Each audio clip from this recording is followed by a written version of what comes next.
Oi, queridos, muito obrigado por me permitir entrar na tua casa, seja na tela do computador, de um televisor ou até mesmo no teu celular. Obrigado por nós termos esse momento de, mesmo separados por uma distância física, juntos, com um só objetivo: podemos adorar o nosso Deus, cantar hinos de louvor a Ele. Esses momentos tão difíceis, mas nesses momentos difíceis, a luz de Cristo brilha em nós de uma forma sobrenatural. Por isso, eu te convido para que nós juntos adoremos o Senhor com louvor, com oração. Vamos adorar? Olá, meus irmãos, boa noite. Que prazer estar com vocês novamente. Estou morrendo de saudade do nosso contato e sentindo muita falta de poder abraçar cada um de vocês. Estou aqui hoje numa condição bem diferente, estou sem a nossa equipe de louvor, né? E estou me atrevendo a fazer duas coisas que eu sei que eu não domino, que é cantar e muito menos tocar. Mas o amor pelo Evangelho e poder trabalhar para as coisas de Deus não tem preço. Então, eu queria que vocês me ajudassem aí cantando da onde vocês estão, não ligando para as imperfeições, e que a gente possa louvar o nosso Deus, clamando e dizendo que Ele está aqui, que Ele está em mim, que Ele está em você, que Ele está em nós. Vamos fazer isso juntos?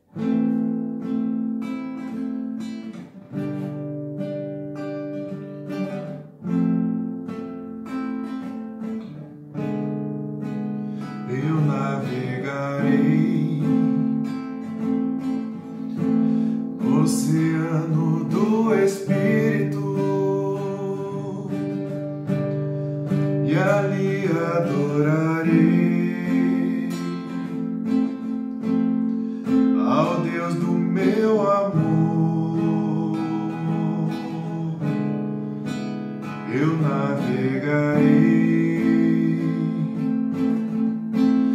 oceano do Espírito e ali adorarei ao Deus do meu amor. Espírito, Espírito, que desce como fogo, vem como em Pentecoste e enche-me de novo. Eu adorarei ao Deus da minha vida, que me compreendeu sem nenhuma explicação. Eu adorarei ao Deus da minha vida, que me compreendeu sem nenhuma explicação. Espírito, Espírito, que desce como fogo, vem como em Pentecoste e enche-me de novo. Espírito, Espírito, que desce como fogo, vem como em Pentecoste e enche-me de novo. Eu adorarei.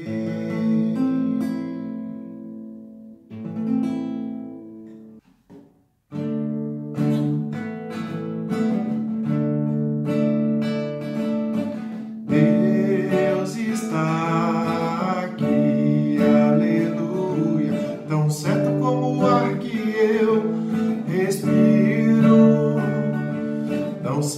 como a manhã que se levanta,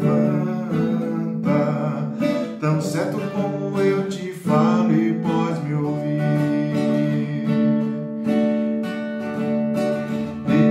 Deus está em mim, aleluia, tão certo como o ar que eu respiro, tão certo como a manhã que se levanta, tão certo como eu te falo e pode me ouvir. Deus está em nós, aleluia, tão certo como o ar que eu respiro, tão certo como a manhã que se levanta, tão certo como eu te falo e pode me ouvir. Deus está aí, aleluia, tão certo como o ar que eu respiro, tão certo como a manhã que se levanta, tão certo como eu te falo e pode me ouvir. Amém? Eu creio que Deus está aí, que Deus está aqui, que Ele está em nós, que nós tenhamos um culto abençoado e uma semana segundo a vontade de Deus. Deus nos abençoe a todos. Vamos orar? Pai, fala conosco nesse momento, que por sua misericórdia e graça diante de seres tão insignificantes e pequenos, possamos, tateando, entender algo maior que a tua revelação. É o que te pedimos neste momento, em nome de Jesus. Amém? Por isso não tema, pois estou com você. Não tenha medo, pois sou o seu Deus. Eu o fortalecerei e o ajudarei. Eu o segurarei com a minha mão direita vitoriosa. Isaías 41:10. Mas aqueles que esperam no Senhor renovam as suas forças, voam bem alto como águias, correm e não ficam exaustos, andam e não se cansam. Isaías 40:31. Quando você atravessar as águas, eu estarei com você. E quando você atravessar os rios, eles não o encobrirão. Quando você andar através do fogo, você não se queimará, as chamas não o deixarão em brasas. Isaías 43:2. Promessas. Todos os versículos que falei são de promessas que estão no livro de Isaías.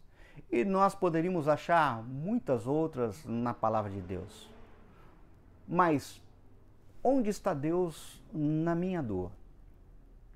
Mesmo que saibamos a resposta, quem nunca fez essa pergunta? Como que eu conjugo promessas com o sofrimento e com a dor?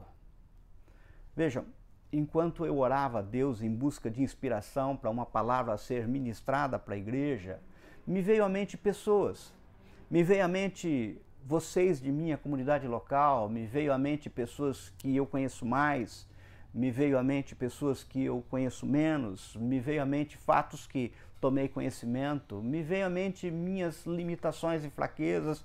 Eu não me excluo de nenhuma mensagem que compartilho. Então, quando eu lhes dirijo essas perguntas, eu também me pergunto, pois não sou nenhum super-herói da fé, e quantas vezes, ao ver uma criança sofrendo com enfermidade tida como incurável, ao ver lágrimas rolando pelo rosto de pessoas queridas, me coloco a perguntar, onde o Senhor está nisso? E até quando, Senhor? Notem, mesmo pulando o porquê isso, expressões do tipo onde o Senhor está nisso e até quando isso são comuns, mesmo que não queiramos fazer, fazemos. Muitas vezes em silêncio, quietinho, em meio a lágrimas. Quando pensamos onde o Senhor está nisso, nos vem logo em mente uma ideia espacial, de localização geográfica. Onde está Deus? Daí tem aqueles que, diante da dor, do sofrimento, não conseguem ver Deus porque acham que Deus está lá no alto, no céu, no seu trono, tão alto que é inatingível, pelo que Ele jamais se preocuparia com alguém tão insignificante quanto nós. É um Deus inatingível e essa ideia nos assusta, pois não funciona diante do nosso sofrimento um Deus tão alto, tão inatingível. Agora, tem aqueles que pensam em um Deus que está abaixo, tão abaixo que em quaisquer circunstâncias se sentem no direito de colocá-lo contra a parede e exigir que ele faça aquilo que querem. São aqueles que exigem seus direitos. E é incrível como tem pessoas que pensam assim. Mas você sabe que isso simplesmente não funciona e daí essas pessoas se frustram. Tem aqueles que imaginam um Deus atrás, tão atrás que não te deixa andar, muito aquém de você, te segura, que quer ir rápido e você está rápido, ligeiro e esse Deus é retrógrado. Lá atrás ele te segura, sua objetividade deve ser relativizada. E quando vê que também não funciona assim, essas pessoas também se frustram. Agora tem aqueles que simplesmente acham que até o nosso dia a dia Deus está lá na frente. Tão à frente que por mais que corramos atrás dele não conseguimos nunca alcançá-lo. É quase tão inatingível quanto aquele Deus lá do alto. Não preciso nem dizer que isso é perturbador. Já tem aqueles que imaginam um Deus ao lado, grudado ombro a ombro, e isso incomoda, não funciona. Pois convenhamos, todos gostam de alguma privacidade. Tem aquelas coisas que não queremos dividir com ninguém. E daí esse tipo de Deus também não nos serve, é controlador demais. Sabe aquelas coisas que quer ver e você quer ver e não quer que ninguém veja? Um Deus assim é complicado. Acontece que a palavra de Deus nos aponta em Mateus 1,23 o seguinte: Eis que a Virgem conceberá e dará à luz um filho, e ele será chamado pelo nome de Emanuel, que quer dizer Deus conosco. Então, nós temos resolvido o primeiro questionamento. Onde está Deus? Não é no alto, não é abaixo, não é atrás, não é à frente, não é do lado, é conosco.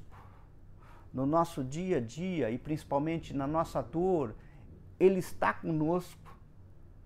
E Ele é infinito, Ele está em todos os lugares. Como é que eu coloco Ele num lugar geográfico quando alguém que é maior do que o próprio infinito?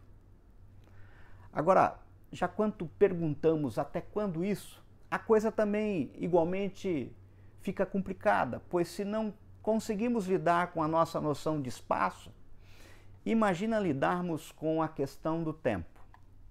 Em Jeremias, no livro de Lamentações, em seu capítulo 3, versos 22 e 23, nos aponta o seguinte: Graça ao grande amor do Senhor e que não somos consumidos, pois as suas misericórdias são inesgotáveis. Renovam-se a cada manhã. Grande é a tua fidelidade. Ou seja, de plano nós vemos a expressão cada manhã, pelo que nos parece que aqui temos um marco temporal. A cada manhã, as promessas de Deus, a misericórdia de Deus, a graça de Deus se apresenta a cada nova manhã.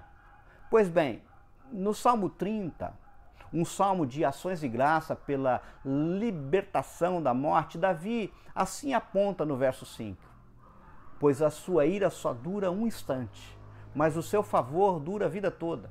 O choro pode persistir uma noite, mas de manhã irrompe a alegria. Ou seja, o choro pode durar uma noite, mas a alegria vem pela manhã. Eu já me utilizei da última parte desse versículo 5 do Salmo 30 em realização de ofício fúnebre. Eu já li muitos autores e ouvi muitas pregações que traziam como base, como pano de fundo, justamente esta expressão: o choro pode durar uma noite, mas a alegria vem pela manhã. Mas deixa eu provocar um pouco a sua mente. Você, quando está em sofrimento, lhe sobrevém uma dor, nunca pensou: o que eu fiz? O que eu fiz para merecer isso, meu Deus? Tenho certeza que sim. Sinceramente, não acredito que isso seja coisa que passa só pela minha cabeça. Ou seja, sempre que atravessamos uma tribulação, sempre que estivermos passando por um momento difícil, nos virá uma pergunta lá no fundo da nossa mente: o que eu fiz de errado para acontecer isso? E pior, por vezes perguntamos: por que Deus está fazendo isso comigo? Ou por que Deus permitiu isso?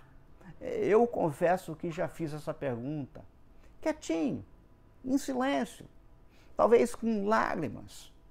Agora, note esse pensamento. Esse tipo de pensamento não é bom que tenhamos, pois não reflete a realidade. Quando eu estabeleço uma dúvida quanto ao caráter de Deus. Por isso que Davi começa o verso 5 dizendo: pois a sua ira só dura um instante, mas o seu favor dura a vida toda. Ou seja, a ira de Deus que me causa sofrimento é algo da minha cabeça, pois o favor de Deus dura a vida inteira. Logo, esse momento de ira que só existe na minha cabeça tem que ser breve. Não pode passar de um instante, não pode passar de um momento. É como o Salmo 77, onde o salmista, após relatar seu abatimento, lembra-se que Deus é o mesmo de feitos do passado e que aquele momento pelo que estava passando tratava-se de enfermidade dele. Não que Deus tivesse fechado a torneira da bênção. Mas vamos continuar. A dor, o sofrimento, é como uma noite escura.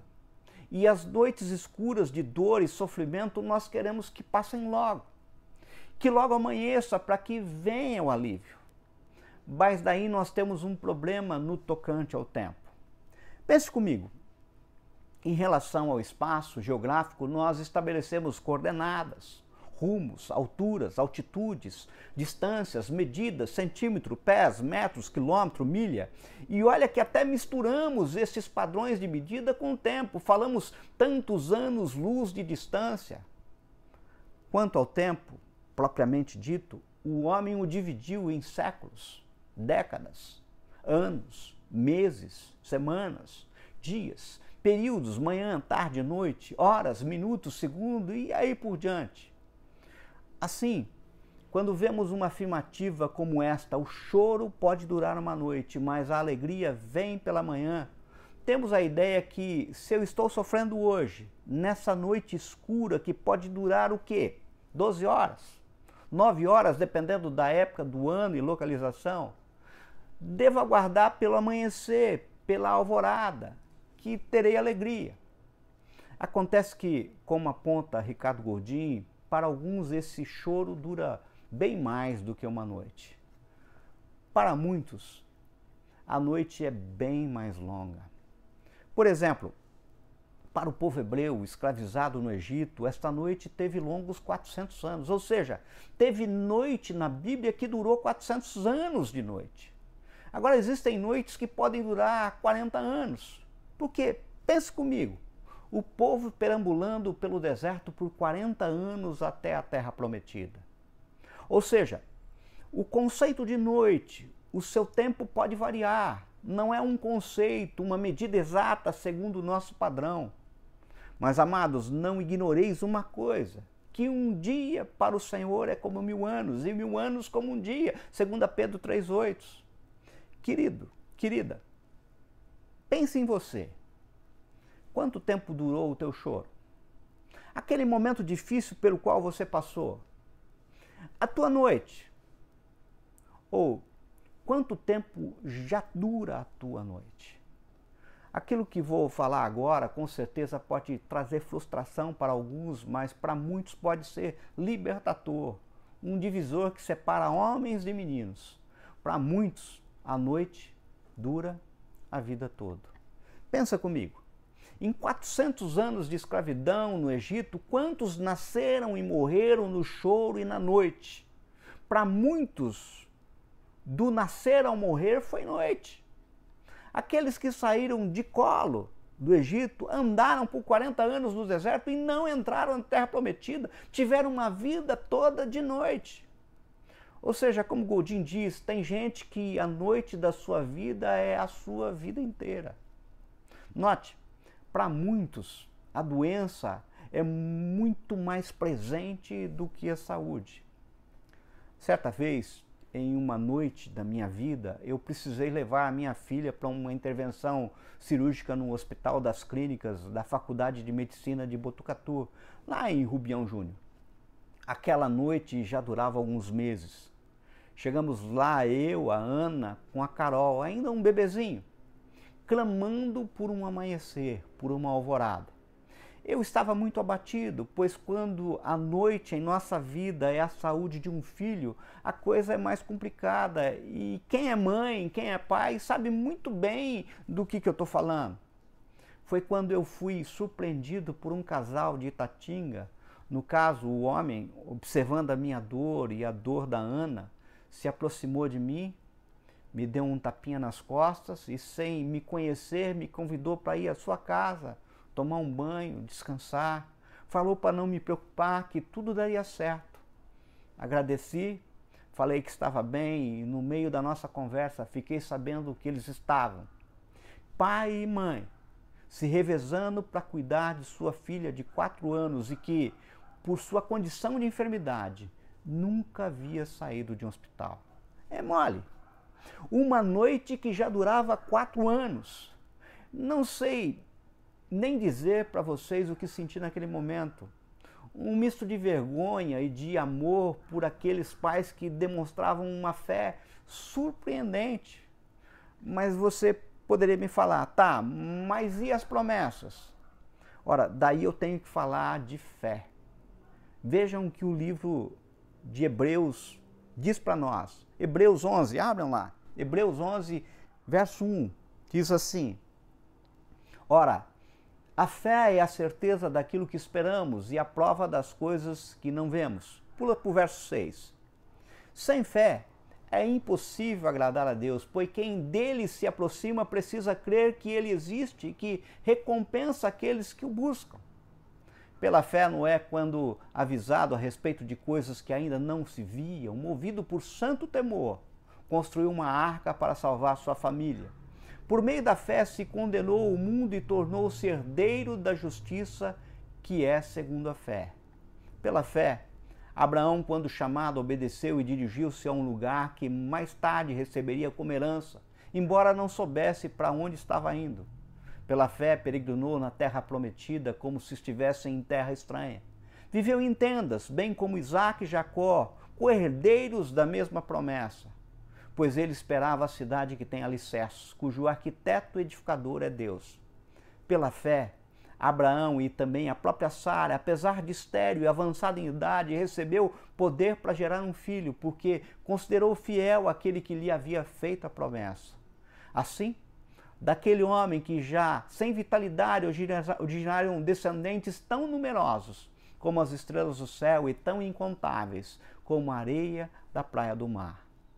Todos estes ainda viveram pela fé e morreram sem receber o que tinha sido prometido. Viram-nas de longe e de longe as saudaram, reconhecendo que eram estrangeiros e peregrinos na terra. Vocês prestaram atenção naquilo que acabamos de ler? O capítulo 11 de Hebreus não só define a fé, como nos aponta exemplos de fé. Nos fala daqueles que viveram pela fé, verso 13, e morreram sem receber o que tinha sido prometido, viram-nas de longe e de longe as saudaram. Queridos, entendam, existem pessoas que atravessam noites mais longas, em que a maior parte da vida é de noite. Para alguns, a vida toda se dá à noite. Vocês estão chocados com o que eu estou falando? Preste atenção. Existem pessoas que parece que só conseguem ver o amanhecer de longe. Observem que eu disse parece, porque, na realidade, a noite de choro não tem a ver com um período de tempo ou de vida biológica. E o amanhecer e a alegria tem tudo a ver com um plano eterno ligado à minha fé e à capacidade em obediência a alegrar-me. Complicou? Eu vou tentar explicar. Eu conheço muita mãe, muito pai, muita avó, que passou uma longa noite de choro por seu filho, por seu neto, uma noite que durou a vida toda. E hoje o pai, a mãe, a avó não está mais aqui, mas este filho, este neto é um amanhecer de alegria. O pai, a mãe, a avó não viram, mas pela fé contemplaram de longe. Quando eu penso sobre isso, eu sempre me lembro da nossa querida irmã Chiquinha. Sei que muitos que me ouvem conheceram. Ela me falava de promessa de um amanhecer e alegria, que em suas noites longas não viu pelos seus olhos carnais, mas quem disse que ela precisava ver? Hoje eu sei de algumas promessas de amanhecer e alegria que se cumpriram, estão se cumprindo, e outras que irão se cumprir. Continue lendo mais alguns versículos do capítulo 11 de Hebreus comigo. Percebam que o autor vai enumerando heróis da fé e nos diz que muitos, está lá no verso 37, acompanha comigo. Muitos foram apedrejados, provados, cerrados pelo meio, mortos a fios de espada, andaram peregrinos, vestidos de peles de ovelha e de cabras, necessitados, afligidos, maltratados, homens dos quais o mundo não era digno. Errantes pelos desertos, pelos montes, pelas covas, pelos antros da terra. Ora, todos estes que obtiveram bom testemunho por sua fé, não obtiveram, contudo, a concretização da promessa, por haver Deus provido coisa superior ao nosso respeito, para que eles, sem nós, não fossem aperfeiçoados. Percebam que para muitos um amanhecer completamente sem lágrimas é só na glória. Aliás, é o que está gravado lá em Apocalipse 21. Mas, em hipótese alguma, isso pode significar ausência de alegria e vida. Muitos são como sementes e nós somos frutos da semente. E isso é maravilhoso, porque o que eles receberam foi algo maior. Nós vimos o alvorecer. Amados, amadas, existem muitos que pelas circunstâncias sabem que aquelas circunstâncias de espera de uma cura, da espera de uma libertação, vivem só à noite o choro sem se atentarem que quando a noite é longa, nós precisamos aprender a encontrar alvoradas em nossa vida. Que é proibido não nos alegrarmos, por sinal, nos alegramos ao imperativo. A palavra diz, alegrem-se no Senhor. No poema É Proibido, o poeta Pablo Neruda assim declama: é proibido chorar sem aprender, levantar-se um dia sem saber o que fazer, ter medo de suas lembranças. É proibido não rir dos problemas, não lutar pelo que se quer, abandonar tudo por medo, não transformar sonhos em realidade. É proibido não demonstrar amor, fazer com que alguém pague por suas dúvidas e mau humor. É proibido deixar os amigos, não tentar compreender o que viveram juntos, chamá-los somente quando necessita deles. É proibido não ser você mesmo diante das pessoas. Fingir que eles não te importam. Ser gentil só para que se lembrem de você e esquecer aqueles que gostam de você. É proibido não fazer as coisas por si mesmo. Não crer em Deus e fazer seu destino. Ter medo da vida e de seus compromissos, não viver cada dia como se fosse um último suspiro. É proibido sentir saudades de alguém sem se alegrar, esquecer seus olhos, seu sorriso, só porque seus caminhos se desencontraram, esquecer seu passado e pagá-lo com seu presente. É proibido não tentar compreender as pessoas, pensar que as vidas deles valem mais do que a sua, não saber que cada um tem seu caminho e sua sorte. É proibido não criar sua história, deixar de dar graças a Deus por sua vida, não ter um momento para quem necessita de você, não compreender que com a vida te dá, também te tira. É proibido não buscar a felicidade, não viver sua vida com uma atitude positiva, não pensar que pode ser melhores, não sentir que sem você este mundo não seria igual. Queridos, o que Deus está nos falando comigo, com vocês, é que é possível experimentarmos um amanhecer e a alegria, mesmo que do lado de fora a nossa alma esteja noite e que a situação seja de choro. A alvorada da nossa alma independe das circunstâncias externas. Como diz o Gondim, criar a alvorada da alma é criar dentro de nosso coração espaço de luz. Mesmo que esteja noite, ou seja, é mesmo que as perspectivas sejam a pior possível, ainda continuar cantando. Porque eu não preciso ver para crer. Minha alegria não está nas circunstâncias, mas no Senhor. Vocês entendem? Promessa de Deus e realidade, fato, é a mesma coisa. Daí a alvorada vem na minha alma, mesmo que seja noite escura, simplesmente porque há promessa. Aqueles que semeiam com lágrimas, com cantos de alegria colherão. Está lá no Salmo 126:5. Guardem em seus corações. Nas noites há estrelas. E quanto mais escuras forem as noites, mais as pequenas estrelas conseguem manifestar seu brilho. Daí, eu fico pensando que aqueles que não conseguem contemplar o amanhecer, a alvorada, que estão presos em noites escuras, precisam de estrelinhas. E que eu mais queria é ser uma estrelinha que sabe que não tem luz própria, mas reflete a luz de Cristo. E quanto mais escura for a noite, mais o brilho de Cristo pode ser visto. Você só tem que se posicionar para refletir. Eu vou concluir. Aqueles que me conhecem sabem que eu sou muito chorão. Me emociono fácil. Digo que choro assistindo propaganda de sabão em pó. Ficou tão branquinho. Não preciso nem dizer que é muito difícil eu ver um daqueles campanhas de Médicos Sem Fronteira sem que meus olhos não fiquem marejados. Acho que alguns se lembram. Uma noite de domingo, no meio de um sermão, eu muito emocionado por aquilo que o Espírito estava falando a toda a igreja, fui surpreendido por uma menininha, a Catarina. Ela saiu do meio da igreja, caminhou em minha direção, parou em minha frente, no meio do sermão. Eu parei de falar, abaixei, ela me deu um abraço, um beijo no rosto, virou e voltou correndo para o seu lugar. Aquilo simplesmente foi demais. Um gesto simples, singelo, que me soou como uma resposta de Deus ao meu coração naquele momento. Depois fiquei sabendo que a mãe dela perguntou por que ela fez aquilo, ao que ela respondeu: eu vi ele chorando e achei que ele estava precisando de um beijinho.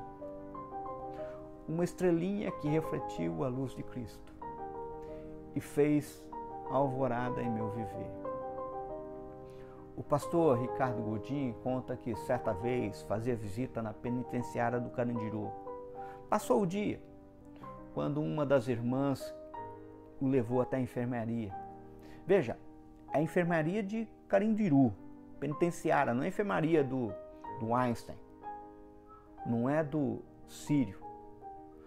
No que, de repente, ele se deu de cara com 3 detentos acamados, todos portadores de AIDS, num tempo em que o HIV matava, doentes magros, cheios de feridas, prontos para morrer. Naquele momento ele viu a irmã se abaixando e falando ao ouvido de um dos enfermos. Quando saiu, ele perguntou: irmã, o que você fez? O que você falou?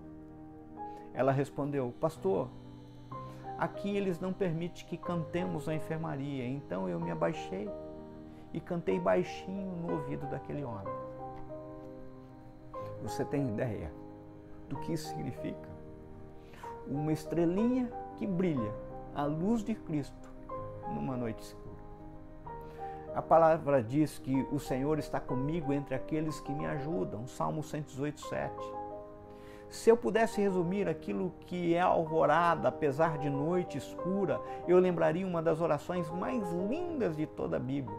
Está lá em Abacuque, capítulo 3, verso 17, diz assim: Ainda que a figueira não floresça, nem haja fruto na vida, o produto da oliveira minta e os campos não produzam mantimento, as ovelhas sejam arrebatadas do aprisco e nos currais não haja gado. Todavia, eu me alegro no Senhor, exulto no Deus da minha salvação. O Senhor Deus é a minha fortaleza e faz os meus pés como os da corça e me faz andar altaneiramente. Vamos orar? Pai, obrigado porque o Senhor é o amanhecer e alegria em noite escura. Que bom saber que as circunstâncias não são impedimentos ao teu brilho e que podemos ser instrumento para levar a tua luz e ajudar a fazer alvorada em noites escuras daqueles que choram. Por isso, que o teu Santo Espírito se manifeste em nossa vida para louvor da sua glória, para que te conheçam. É o que te pedimos, em nome de Jesus. Amém? O Senhor diz na palavra dele, em Filipenses 4, que é para a gente alegrar sempre no Senhor, né? A gente trazer para nós, como diz o profeta Jeremias, aquilo que pode nos dar esperança, aquilo que não nos faz nos acostumar com as notícias. Então, é com muita alegria que nós vamos fazer essa oração aqui agora. Senhor, nos abençoa com o teu caráter, nos abençoa com a tua palavra, nos abençoa com a tua presença, nos abençoa, Senhor, com a tua paz que excede todo entendimento, e que o Senhor que nos traz essa paz também esteja conosco, Senhor, guardando, Senhor, não somente os nossos pensamentos, mas todas as nossas intenções, todos os nossos atos. Guarda, Senhor, os lares. Guarda, Senhor, blinda-nos, Senhor, das más notícias. Blinda-nos, Senhor, desse vírus que fez o mundo se prostrar. Senhor, mas nós declaramos que nós nos prostraremos diante do Senhor Jesus. Quer queira, quer não, nós, Senhor, por vontade própria, nós estaremos diante do Senhor com petições para que o nosso país seja uma terra sarada, seja uma terra curada, seja uma terra em que a tua vontade seja expressa. Dá-nos, Senhor, essa alegria, dá-nos, Senhor, essa paz, dá-nos, Senhor, da tua palavra, cada dia mais, cada vez mais intensa e mais profunda. Fica, Senhor, com os nossos senhores, com as nossas senhoras, fica, Senhor, com os nossos jovens, fica com as nossas crianças, com todos os bens, com todos os animais, com todos os pertences. Senhor, eles são teus, cuida para nós, Senhor, porque nós não damos conta, mas o Senhor pode fazer isso. Então, assim nós te pedimos, porque sabemos que o Senhor pode fazer infinitamente mais do que tudo isso que nós estamos pedindo. Cuida, Senhor, e nós como cidadãos dos céus, cidadãos, Senhor, do teu coração, do teu reino, nós queremos interceder pelas nossas autoridades, para que haja paz no nosso país. A paz do Senhor se estabeleça aqui. E o Senhor dessa paz seja louvado por todos. E não somente, Senhor, que temamos o coronavírus, mas que possamos, Senhor, dar glórias ao teu nome pelo grande livramento que o Senhor nos dará. Em nome de Jesus. Amém. Irmãos, que o amor de Deus, nosso Pai, as doces comunhões, as doces inspirações, os esclarecimentos do Espírito Santo do Senhor Jesus Cristo de Nazaré, e que a salvação do Senhor Jesus esteja com toda Israel de Deus, todo o povo de Deus, desde agora para todo sempre. Amém.